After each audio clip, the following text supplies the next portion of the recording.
as fast as we can. So I like to get up and move around because when I stay planted, I become nervous. So if I move close to you, talk to you, girl, just talk back to me. You know? All right, so today we're going to talk about destabilizing the knowledge keeper of technical and professional communications. So we're defining TPC on HBCU's terms. So here are some of our presentation aims and goals that we're going to get to today. So we're going to revisit HBCU history a little bit. Granted, I know we're at an HBCU conference. However, it's really important to the context of the conversations we're going to have today to briefly stop and kind of revisit our history, define the current state of HBCU technical professional communication programs, and then detail what I like to call the HBCU Approach to Diversifying TPC, which essentially destabilizes PWIs as the knowledge keepers. Move us to suggest limitations to developing TPC programs at HBCUs, and then suggest ways that we can move forward in all of this. So let's go ahead and step back for a minute in our history, of course.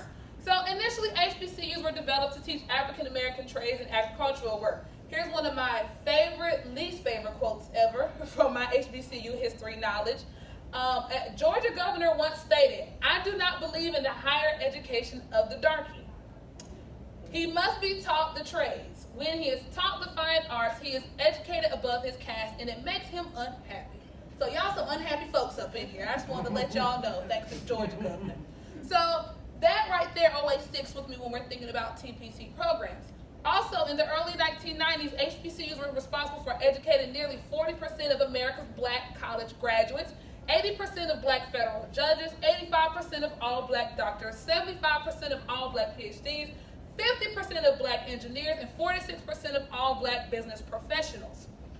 They are the largest awarder of Bachelor of Arts degrees to African Americans. And finally, in the state of North Carolina's 12 HBCUs produce the vast majority of African American college graduates in North Carolina. So HBCUs are turning out some black folk, in case y'all didn't catch all of that. So they become very important. So if we're going to change and diversify a field, wouldn't it make sense to go to where the black people are? So here's the current state of HBCU programs. So this research for me started way back when I first began my doctoral program back in fall of 2015. I came in with this idea that I'm going to study racial identity markers. And I came in with that idea because my name is Temptaous and I couldn't get a job and I wanted to find out why. My professor told me, nah, that's too big, you need to narrow that down. So when I started to try to narrow it down and how names became a part of TPC, I realized that HBCUs are missing these programs. So currently, there's not a degree outcome technical professional communication program housed at an HBCU connecting both liberal and trade knowledge. So for a moment, I'm going to pause and stop and acknowledge the work that North Carolina A&T continues and does today. So North Carolina A&T does have a Bachelor of Arts in English with the concentration in Tech Com program. However, that is not a degree outcome program. So I want to be very clear in this. This is not a shade to A&T because they do some bomb work. However, it is not a degree outcome program. So I gave a little bit here of how we can go forward in defining a TPC program. So first thing, that is not a concentration. It can be housed in outside departments, so it could be a Bachelor of Science in Technical Professional Communication, especially if you have schools which have more engineering and trade things that go on. Core classes are listed as TPC. So I want to make sure I try to pull on a university that currently has TPC and how they're defining it. So Texas Tech does their program by saying the technical communication program requires 120 semester credit hours consisting of the core curriculum, 33 hours in a major field. So that's one other way that we can go forward and trying to define how we're doing TPC programs. What you see here to your right, which that's y'all left, my bad, bro. All right. I did a chart of possible TPC programs or TPC courses that are offered at North Carolina's HBCUs. Because the argument again became, how are we going to have these programs come out of HBCUs? So I went and combed through all of these schools' core list classes and what was offered. When you go through these classes, it doesn't become a problem of necessarily if we can or cannot have these programs, because we see we have the classes. North Carolina A&T, of course, they come in at 11 of these classes can be available. However, we have a school like Livingstone College only has 2. So there are ways that we can start to negotiate this and start to think of this conversation of developing TPC programs at HBCUs. So let's talk about what I like to call an HBCU approach to diversifying, TPC. So I want to be clear that a lack of degree does not equal the absence of knowledge. Take that back, girl. Take it back. Take it back, FAMU, girl. You okay, girl? So a lack of degree does not equal the absence of knowledge. That is very important here. Gerald Savage approaches the growing problem of TPC diversity by looking to HBCUs. So we've already started this conversation, but someone has to keep it rolling.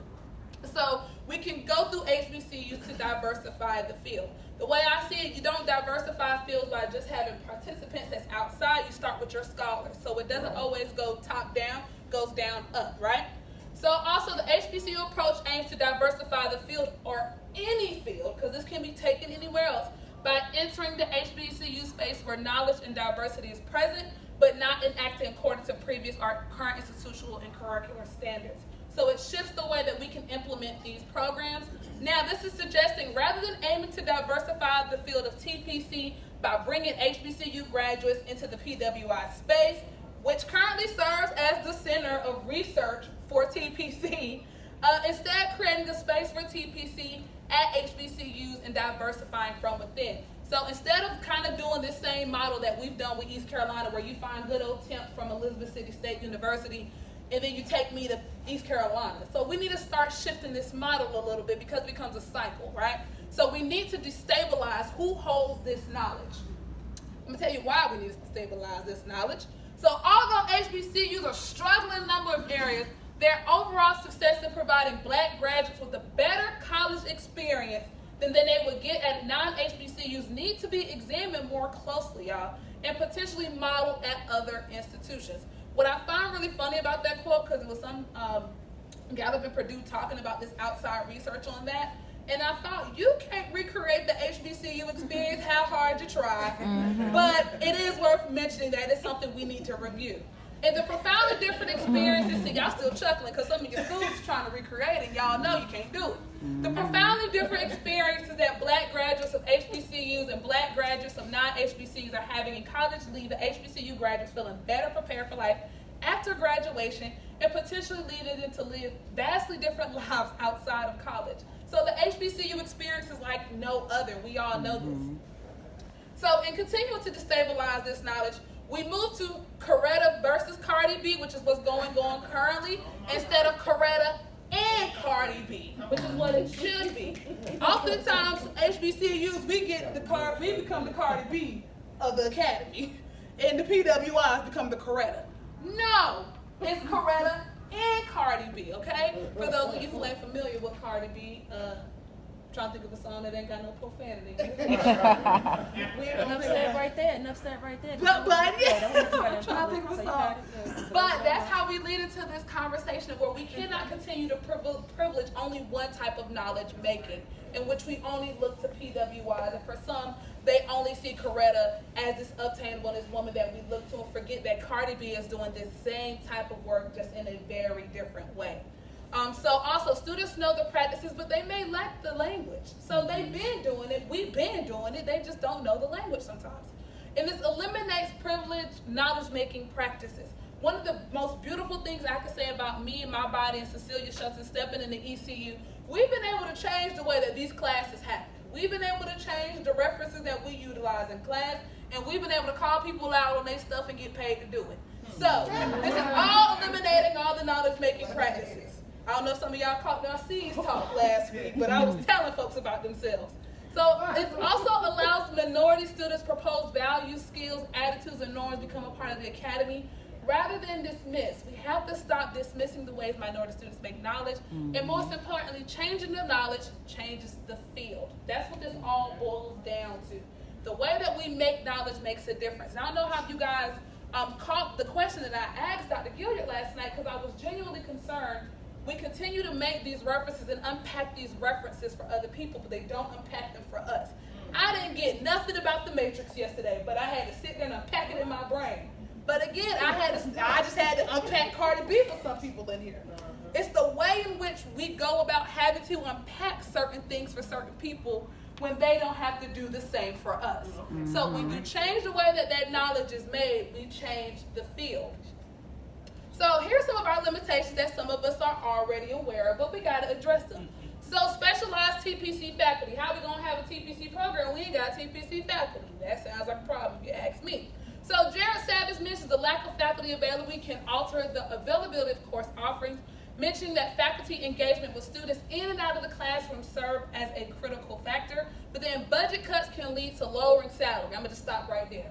You can't pay people, they ain't going to come to get to the job, so we all know how that goes. So we want to make sure that we're addressing some of the pay gaps that we are facing at our HBCUs. Resources, I just left the beautiful panel over in the blue room who talked about access, resources, the way that our students have accessibility to all of these great things. So that becomes a conversation that we have to have if we're going to implement TPC programs. Our networks.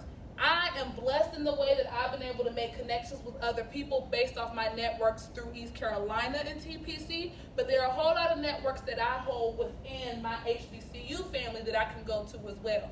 So there has to be a way that we find to blend and match and build those bridges.